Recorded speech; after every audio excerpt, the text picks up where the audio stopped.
はい、生き物係の笑顔というのを今やらせていただいたんですが、ちょっとマニアックかな。生き物係のコピーバンドですので、残りをここから笑顔を入れると3曲、生き物係さんの曲でいきたいと思います。お付き合いくださいませ。そうです。そうです。私が変じゃない。ボーカルさんはお茶を飲むので、そこのマサルンよろしく。メンバー紹介をしてください。なるほど、そういう流れですね。いや、よろしく。初めて聞きました。さあ、というわけで今決めたもん。行き当たりばったりならぬ、行き当たりはったりのメンバーの皆さんをご紹介していただきき思います。私に。さあ、では、なるほど。いや。じゃあ、向かって左の方から言いましょう。左。わしか。自分や。いつもは行き当たり点々のあるバッタリの時はギターを弾いてますけど、今日は急遽ベースをやらせていただきます。マサルでーす。ベースを練習したのこのためにね。そうです。渡すな。はい、では真ん中後ろの方行きたいと思います。ドラムをバシバシやってくれているのは阿部ちゃんでーす。阿部ちゃん。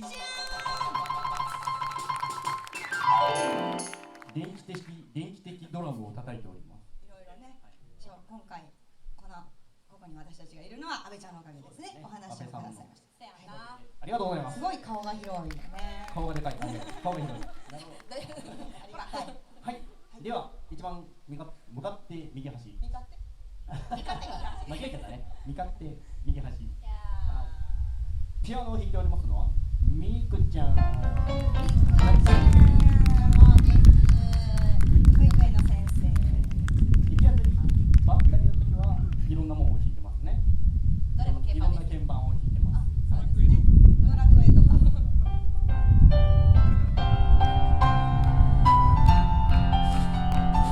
戦うん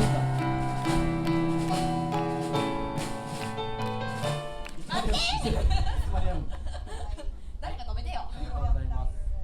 で、こういういろんなことをやりながら入場するのが行き当たりばっかりなんですよね。はい、今日もちょっとね、パプリカで入場してみたりしてやっちゃいましたよ。さて、最後に真ん中で美声を聞かせていただいておりますのがボーカルミカチュレイ。ミカです。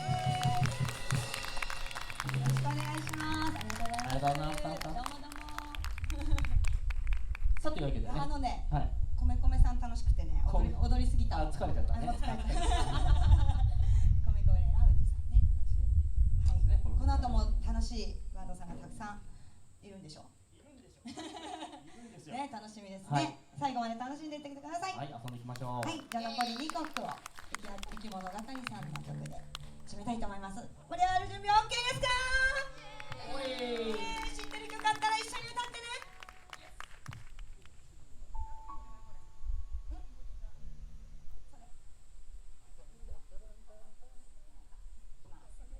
羽ばたい戻ら